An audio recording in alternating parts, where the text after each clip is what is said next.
Hello everyone. आज हम करेंगे objective of financial management. Financial management के ऑब्जेक्टिव पहले से ही डिसाइड किए जाते हैं क्योंकि ये बेस होते हैं डिसीजन लेने के लिए।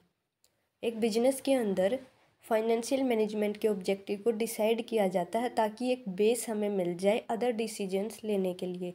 जैसे अगर फाइनेंशियल मैनेजमेंट का ऑब्जेक्टिव हमने पहले ही डिसाइड कर रखा है, हमने प्रॉफिट मैक्सिमाइजेशन करना है या वेल्थ मैक्सिमाइजेशन करना है, तो उसके बेस पर हम अदर डिसीजन जैसे कितना इन्वेस्टमेंट हमने करना है, कहाँ से हमने कलेक्ट करना है, क्या हमारी डिविडेंड पॉलिसी होगी, तो जो ये अदर एक्टिविटी होती हैं वो फाइनेंशियल मैनेजमेंट के डिसीजन के ऊपर ही बेस करती हैं। तो हम आज देखेंगे कि ऑब्जेक्टिव क्या है फाइनेंशियल मैनेजमेंट के। मेनली इसके बारे में दो ही कॉन्सेप्ट यहाँ पर दिए गए हैं। पहला हमारा है प्रॉफिट मैक्सिमाइजेशन।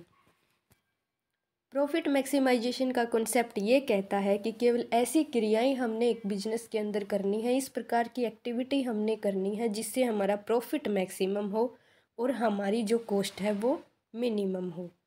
यानी कि हमारा यहाँ पर केवल यही उद्देश्य है कि प्रॉफिट मैक्सिमम होने चाहिए। जो भी क्रियाएं हम करते हैं उनसे हमारा प्रॉफिट बस मैक्सिमम हो। अब प्रॉफिट मैक्सिमाइजेशन का कंसेप्ट हम क्यों लेके चले हैं, क्यों ये दिया गया है, क्योंकि ये पीछे से ही कंसेप्ट है। तो इसके पक्ष में कुछ बातें कही गई हैं जिसके कारण हम ये जो ऑब्जेक्टिव है प्रॉफिट मैक्सिमाइजेशन का वो लेकर चलते हैं। तो इसके पक्ष में कुछ तर्क दिए गए हैं, वो हम देखते हैं। पहला हमारा है इकोनॉमिक एफिशिएंसी। इकोनॉमिक एफिशिएंसी क्या कहता है कि प्रॉफिट अगर होगा बिजनेस को, तभी तो हम किसी बिजनेस की इकोनॉमिक एफिशिएंसी जान पाएंगे। तभी हमें ये पता चलेगा कि इस बिजनेस की जो इकोनॉमिक परफॉर्मेंस है वो कैसी है। दूसरा हमारा आता है एफिशिएंट एलोकेशन। एफिशिएंट एलोकेशन का तर्क क्या कहता है, अगर हमने ये डिसाइड कर रखा है कि हमने बिजनेस में प्रॉफिट मैक्सिमम करने हैं, तो हम अपने रिसोर्सेज को वेस्ट नहीं होने देंगे। हम इस प्रकार से रिसोर्सेज को लगाएंगे ताकि हमें मैक्सिमम रिटर्न मिल सके। मैक्सिमम हम रिसोर्सेज को यूटिलाइज करने के बारे में सोचेंगे। तीसरा हमारा जो इसके बारे में तर्क है वो कहता है कि rate of return on investment. Profit maximisation का कंसेप्ट अगर हमने लिया है तो इसका मतलब हमें जो इन्वेस्टमेंट किया है उसके ऊपर रेट ऑफ रिटर्न भी तो लेना है। रेट ऑफ रिटर्न तो हम तभी लेंगे जब हमें ये पता होगा कि हमने प्रॉफिट लेना। अगर हमने पहले से ही ये डिसाइड नहीं किया है कि हमारा ऑब्जेक्टिव क्या है, तो हम आगे की जो एक्टिविटी है वो किस प्रकार से कर पाएंगे। रेट ऑफ रिटर्न लेने की कोशिश तभी की जाएगी जब हमें ये पता है कि हमने एक बिजनेस के अंदर प्रॉफिट्स हैं वो लेने हैं। फिर हमारा फोर्थ जो तर्क है इसके बारे में वो लिया गया है कि जो मोटिवेशन मिलता है बिजनेस ऑर्गेनाइजेशन को। मोटिवेशन कैसे मिलेगा बिजनेस ऑर्गेनाइजेशन को, क्योंकि जो भी हमारे एम्प्लॉय हैं या हमारे मैनेजर्स हैं वो इस बिहाफ पर काम करेंगे कि उनको प्रॉफिट्स अगर बिजनेस में होता है तो उनको भी प्रॉफिट होगा। अगर रिटर्न बिजनेस में ज़्यादा मिलेगी तो एम्प्लॉय को भी रिटर्न ज़्यादा मिलेगा, बोनस मिलेगा। तो इस बात से वो मोटिवेट होते हैं। प्रॉफिट्स मैक्सिमाइजेशन का कंसेप्ट बिजनेस के लिए मोटिवेशन का काम करेगा। फिर हमारा आता है सोशल इकोनॉमिक वेलफेयर। अगर प्रॉफिट्स ज़्यादा होंगे तो सोसाइटी को भी बेनिफिट होंगे, उनका जो लिविंग ऑफ स्टैंडर्ड है वो भी हाई होगा। फिर हमारा आता है लिमिटेड कैपिटल का बेस्ट यूटिलाइज करेंगे। अगर हमें ये पता है कि प्रॉफिट्स ही लेने हैं तो इस प्रकार से हम अपने इन्वेस्टमेंट को इस प्रकार के प्रोजेक्ट्स में लगाएंगे जहाँ से हमें रिटर्न है वो मैक्सिमम मिलेगी। तो ओवरऑल प्रॉफिट मैक्सिमाइजेशन का कॉन्सेप्ट यही कहता है कि इसमें हमने इस प्रकार की एक्टिविटी करनी है जो हमें मैक्सिमम प्रॉफिट दे और कॉस्ट हमारी कम से कम हो। रिसोर्सेज का हम बेस्ट यूटिलाइज करें ताकि हमारी रेट ऑफ रिटर्न ज़्यादा हो। रेट ऑफ रिटर्न ज़्यादा होगी तो प्रॉफिट्स भी ज़्यादा होंगे। एक और तो इसके कुछ बेनिफिट्स भी हैं, जिन बेनिफिट्स को देखते हुए हमने डिसाइड किया है प्रॉफिट मैक्सिमाइजेशन का ऑब्जेक्टिव। लेकिन दूसरी ओर प्रॉफिट मैक्सिमाइजेशन का जो ऑब्जेक्टिव है उसकी कुछ डीमेरिट्स भी हैं। डीमेरिट का मतलब है कि उसमें कुछ कमियां भी हैं, वो देखिए क्या है। जो प्रॉफिट मैक्सिमाइजेशन का कॉन्सेप्ट है उसकी डीमेरिट ये है कि एक तो इसमें अस्पष्टता है, यानी कि एम्बिग्युइटी।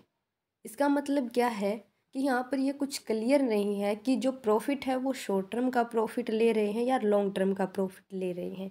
ना ही यहाँ पर ये भी क्लियर नहीं कहा गया है कि जो हमें रिटर्न मिलता है वो टोटल कैपिटल एम्प्लॉयड पर मिलता है या शेयर होल्डर फंड्स के ऊपर मिलता है। तो यहाँ पर ऐसा कोई बात क्लियर इसके अंदर नहीं है। केवल यहाँ पर हम बात करते हैं प्रॉफिट्स की, टोटल प्रॉफिट्स। हमें ये पता नहीं है वो शॉर्ट टर्म प्रॉफिट है या लॉन्ग टर्म है। दूसरा हमारा फैक्टर है टाइम वैल्यू ऑफ मनी को कंसीडर नहीं किया, क्योंकि टाइम वैल्यू ऑफ मनी का मतलब है आज हमें जो 1 रुपया मिलता है उसकी कीमत ज़्यादा होती है। अगर वही रुपया हमें 10 दिन के बाद मिलेगा तब उसकी कीमत प्रेजेंट कीमत से ज़्यादा नहीं हो सकती। तो यहाँ पर टाइम वैल्यू ऑफ मनी को कंसीडर नहीं किया, क्योंकि आज जो इनकम होती है 10 साल के बाद जो इनकम होगी उससे आज जो इनकम हुई है उसकी वैल्यू ज़्यादा है प्रेजेंट में। तो इस फैक्टर को यहाँ पर कंसीडर नहीं किया गया। तीसरा हमारा है रिस्क फैक्टर।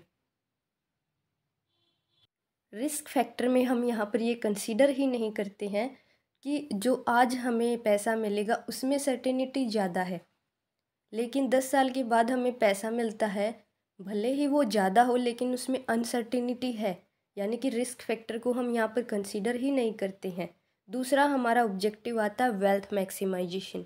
वेल्थ मैक्सिमाइजेशन का कंसेप्ट क्या कहता है कि यहाँ पर हम नेट प्रेजेंट वैल्यू है किसी भी बिजनेस की वो हम मैक्सिमम करेंगे।